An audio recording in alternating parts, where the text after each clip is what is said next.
around Dodge City and in the territory on west, there's just one way to handle the killers and the spoilers, and that's with a U.S. Marshal and the smell of gun smoke.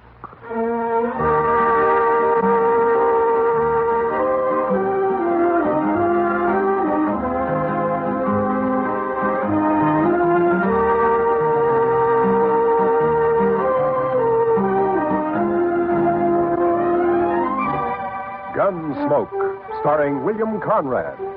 The story of violence that moved west with young America. The story of a man who moved with it.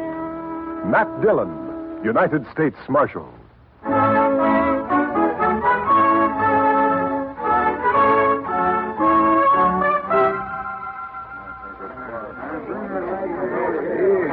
Howdy, Marshal. Hello, Mr. Biggs. Can I give you a hand? No. This is the last batch here.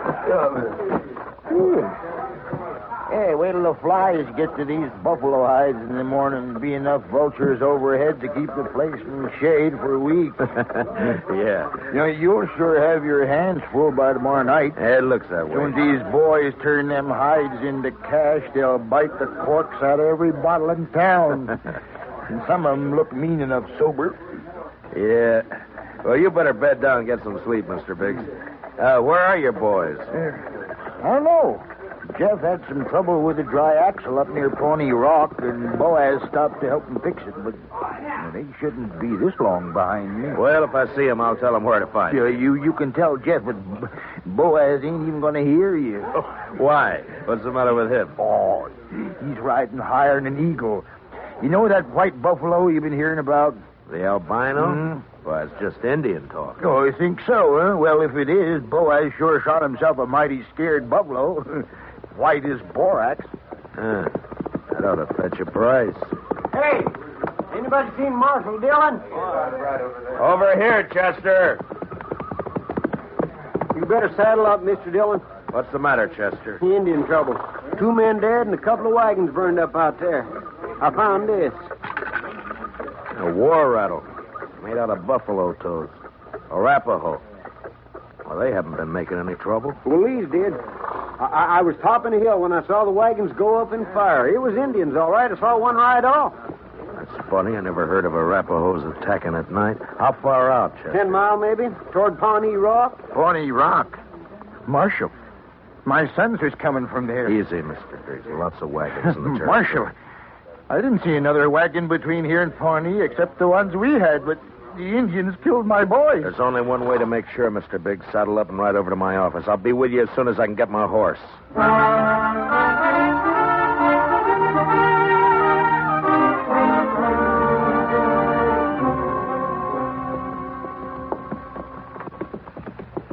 I cut back through those button willows over there when I spotted the wagons being fired.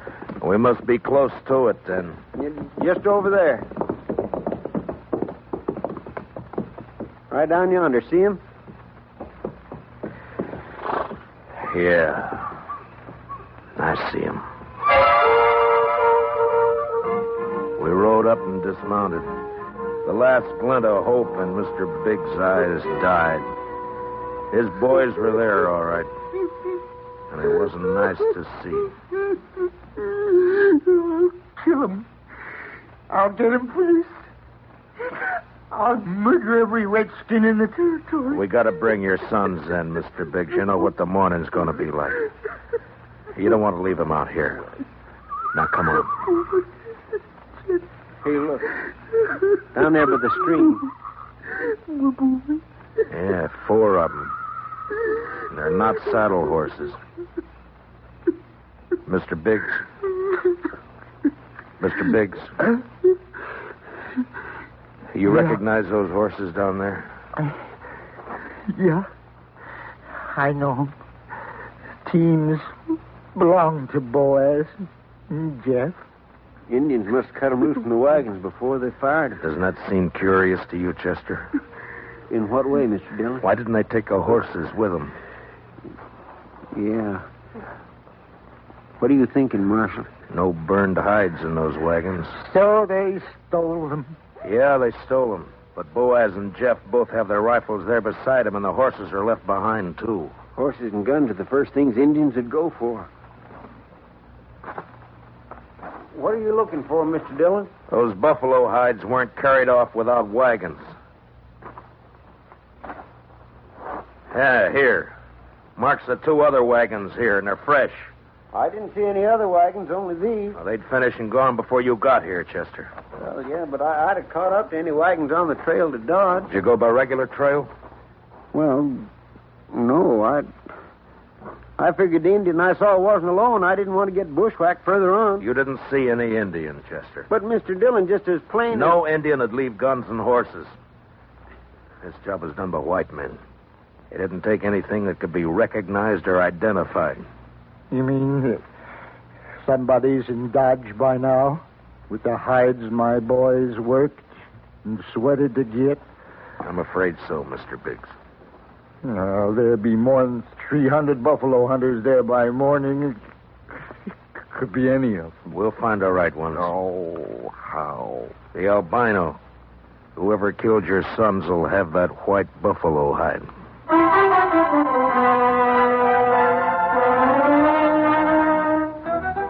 It was almost sunup when we got back to town, and more wagons had jammed the main street lining up for the unloading barns. I rode down the line, looking them over one by one. Howdy, Marshal. Some of the men would take their money, drink it up, and drift away. Few would stay long enough to be buried on Boot Hill. Then suddenly a wagon driver up ahead pulled out a line. Oh, hey, wait a minute, Jim. Hold it there. Take your hands off that team. I'll take my hands off as soon as you get back to your place. Oh, I'm tired of waiting now. Let go of that bit, mister. Don't do that, stranger. Get your hand away from that gun. Well, now. Knows any law around you. There is, so don't try making your own. You got no right grabbing my team. I got plenty right when he tries to horn in front of me, Marshal. That's a lie, Marshal. He cut Never in mind. before You both want to cool your heads out in jail? Now, what's your name? Tennessee's good enough. A lot of people from Tennessee coming into the territory. Most of them are pretty peaceful. That sounds like you're saying I'm not. You move pretty fast for that gun. Man can lose his temper. You lost yours 4 times, according to the notches you've carved into that gun butt, but don't try for number 5, not here. How about you? What do you call? Charlie Kell. Charlie Kell, huh? They ever call you Chuck? No, Heard of a Chuck Kell a couple of years back, come from Kentucky. not me. Man I heard about was a gunfighter, so he never wore gloves. See, you don't either. It's pretty rough on the hands. Thanks, Marshal. I'll make sure to take better care of him. Yeah, do that. I'll be around a while, Marshal. Maybe we can have another talk. Anytime. They'd need watching. But what I wanted now was a white buffalo hide. Searching the wagons wouldn't do. There wasn't time, and a search had let the killers know that something in the hides they'd stolen could be identified. The time to find out would be when the buyers checked them. I got Biggs and Chester to cover 2 of the unloading barns, and I covered the 3rd one.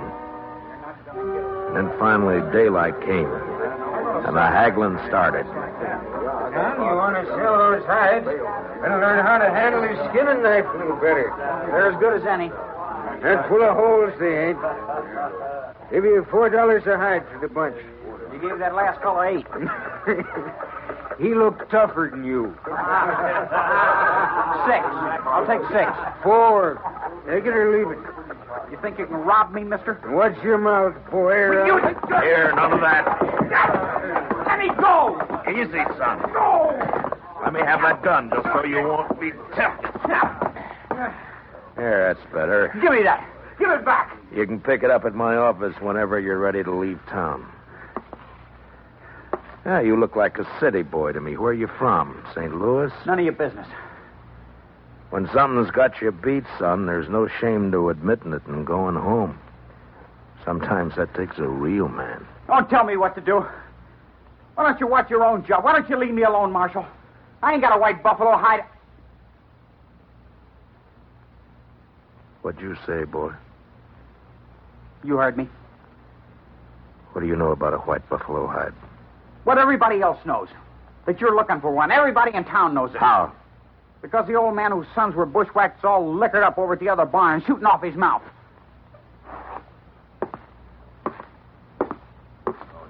Don't go away mad, Marshal.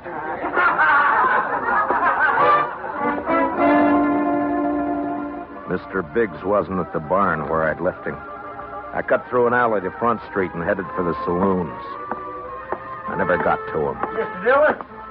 Mr. Dillon? What's the matter, Chester? Old man Biggs. Where is he? I'm looking for him.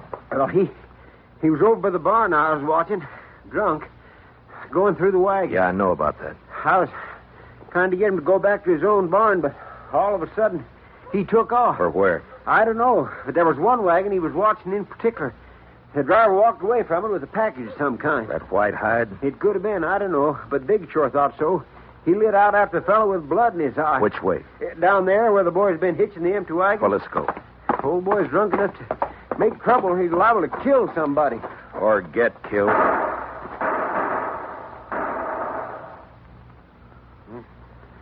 Too late, Mr. Dillon.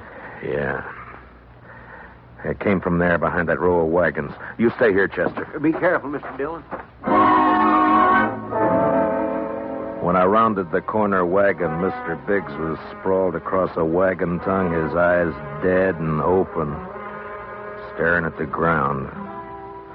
And standing over him was Tennessee, a smile on his face, and his gun extended to me butt first. Looks like I'm in the mighty trouble, Marshal. He's dead, Tennessee. That's more than a mite. You take my gun for a while. You mean until after you hang? Wasn't figuring to be that serious.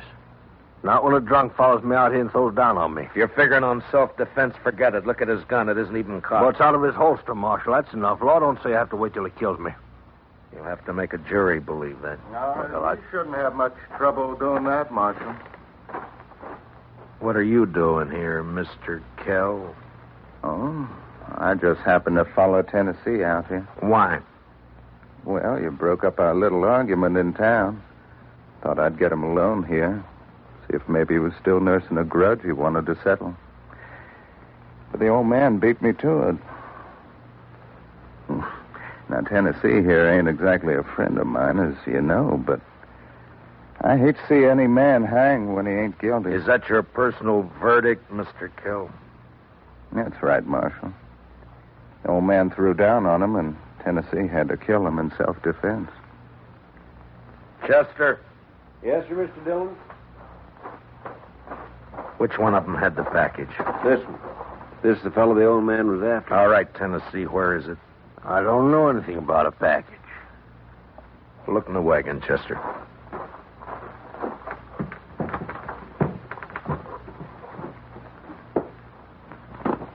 See anything? Nothing here. I reckon you can give my gun back to me now. All right, Tennessee. Here. Thanks. But if you decide to use it again while you're in Dodge or any place else in Kansas, I hope I'm there when you do. Well, now, don't you fret, Marshal. I'm sure you will be.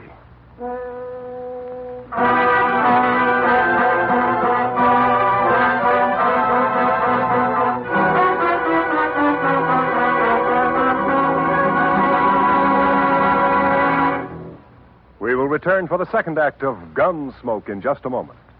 But first, action, excitement, thrills. That's Gangbusters. Gangbusters helps to fight crime by fearlessly naming the criminals. Listen for it later this evening on CBS Radio. Now, the second act of Gunsmoke.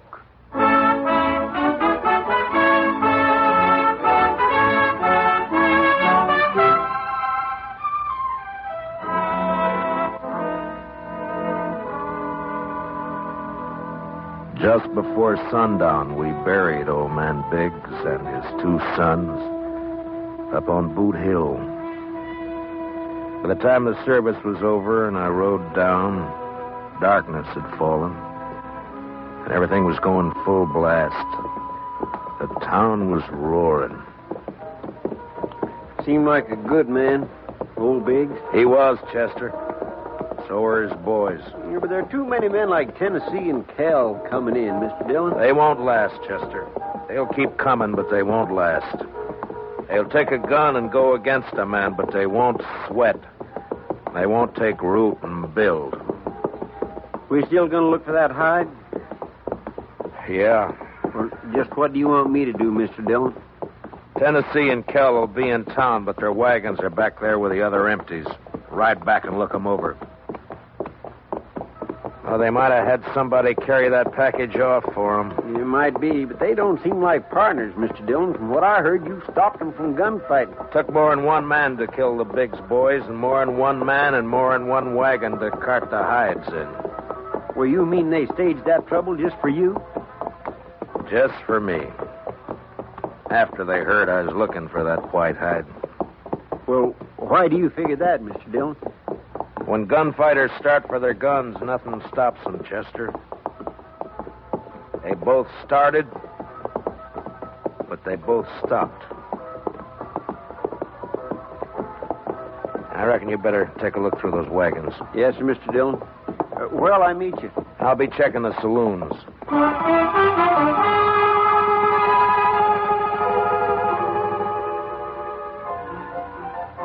One by one, I made the stops. The Long Branch, the Alafraganza, the Texas Trail. And one by one, they got quieter as I went in. As though each place was holding its breath, waiting for something to happen. The last place was a Mexican hangout. A long, dark walk.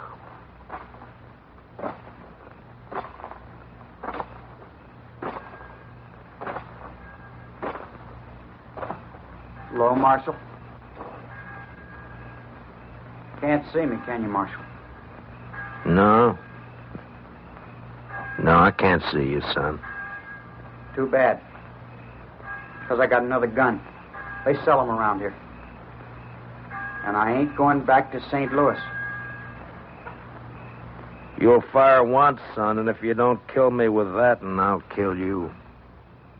I'll gamble on that, Marshal. Marshal!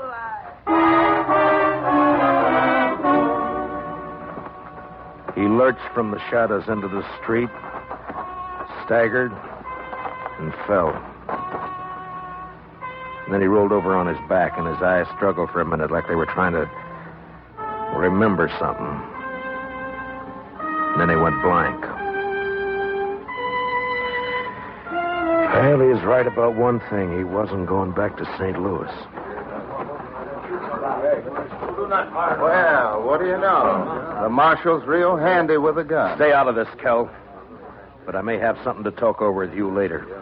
Meaning what? If you don't know, then you got nothing to worry about. I've been hearing a lot about how fast you are with a gun, Dillon. Anything to it? I'm still alive. Yeah. This your hobby, shooting kids? He was old enough to try to kill me. I don't like it, Marshal. That's too bad, Mr. Kell. The Chuck Kell I heard about would have loved it.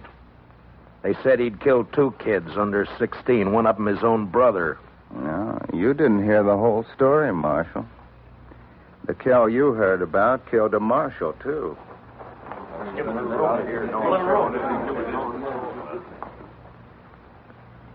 You made the bid, Mr. Kell.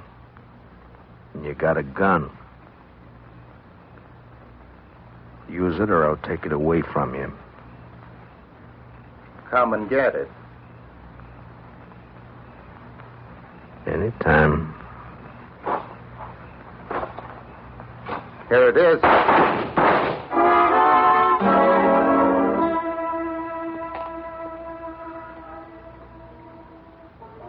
How you feeling, Mr. Dillon? I'm all right, Chester. Doc fixed your head. Wasn't much he could do for Kell, though. I hit him. If you didn't, he sure died for nothing. He was fast, all right. Boys say you made him look like a sleepy burro. Never even cleared his holster. And my head says different. You didn't get that from Cal. What do you mean? Tennessee was up the street with a rifle. He creased you. Huh? Where is he now? I don't know, Mr. Dillon. He rode out of town before I could stop him. I was the only one who saw him. I was coming up street to find you. All right. Let's get out of here.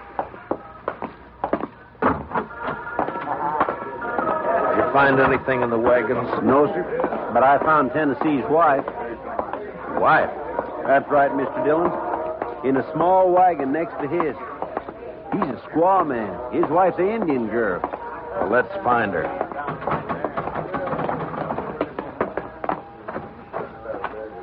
All right, Chester. Which way? Edge of town, Mr. Dillon. Well, let's go.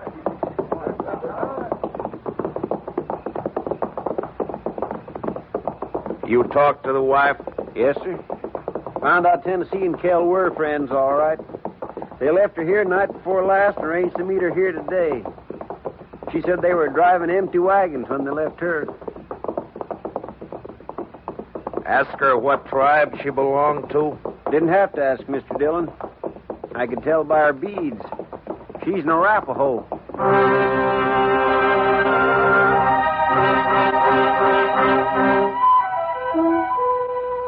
She was there, all right. Crouched by the wheel of a wagon. Her face was bloody, and she stared into a small campfire, rocking back and forth without a sound. She wasn't beat up when I left her, Mr. Dillon. Where's your husband? He gone. Gone where? He gone. Tell me which way he went, and I'll bring him back to you. No.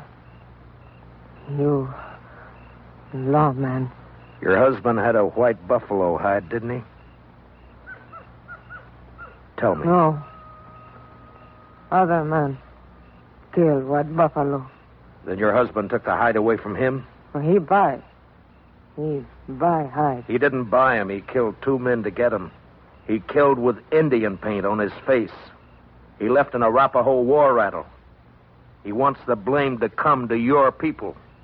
If the white men think the Arapahoes are on the warpath, the soldiers will come. No.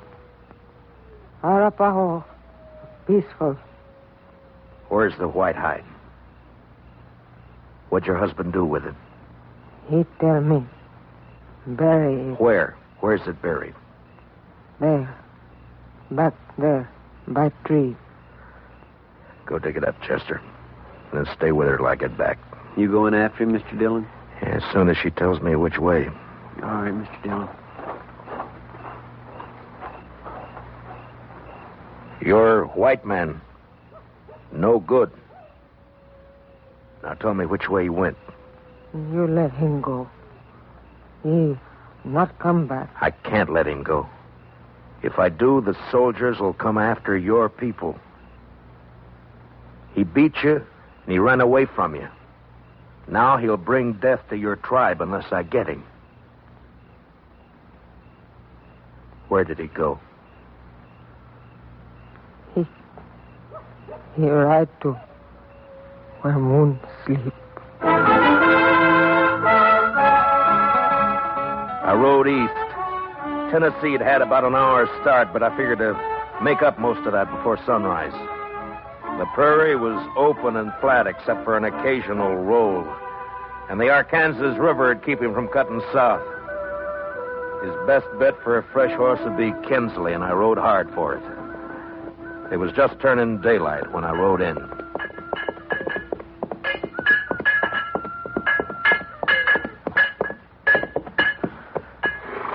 Well, howdy, Marshal. Morning. Good morning. Got a place I can water my horse? Draw off right there. Just let him loose. He'll find it. Thank you. Looks like you come a long way. Dodge.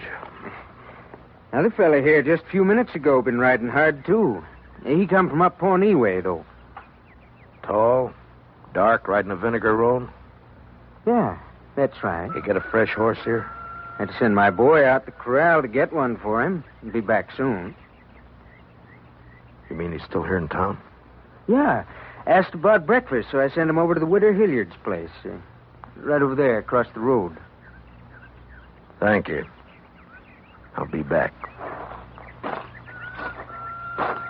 Say, you after that fella, Marshal?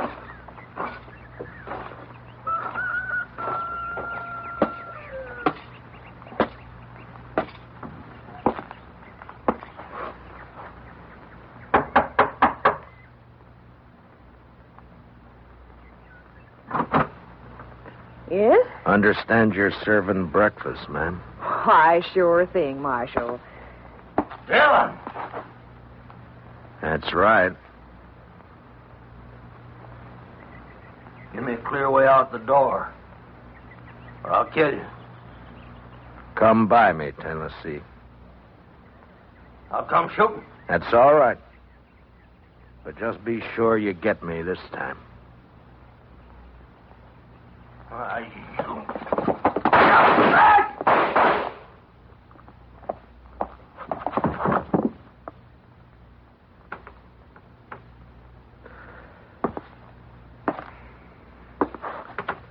You hurt, ma'am?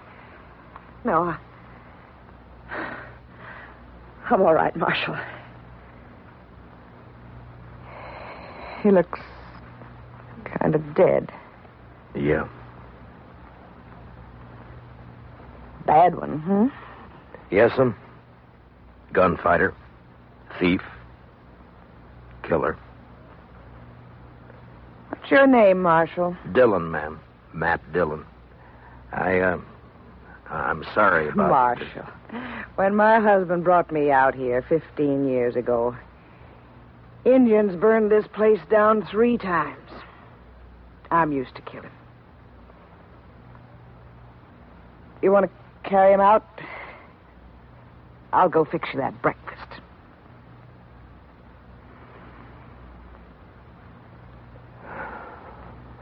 Thank you, ma'am. It's a long ride back to Dodge.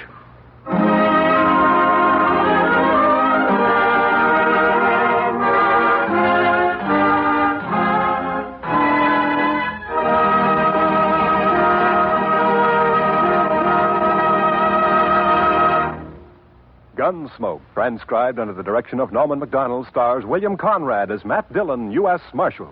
Tonight's story was specially written for Gunsmoke by Joel Murcott, with music composed and conducted by Rex Corey. Featured in tonight's cast were Stan Waxman, John Daner, and Larry Dobkin, with Sam Edwards, Lillian Baeff, Tom Holland, and Mary Lansing. Parley Bayer is Chester. Join us again next week as Matt Dillon, U.S. Marshal, fights to bring law and order out of the wild violence of the West in Gunsmoke.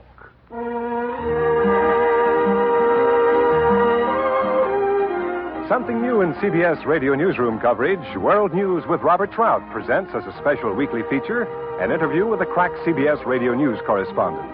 This correspondent flies in from his post overseas to give you his authoritative eyewitness viewpoint on latest developments. Tomorrow afternoon on most of these same stations.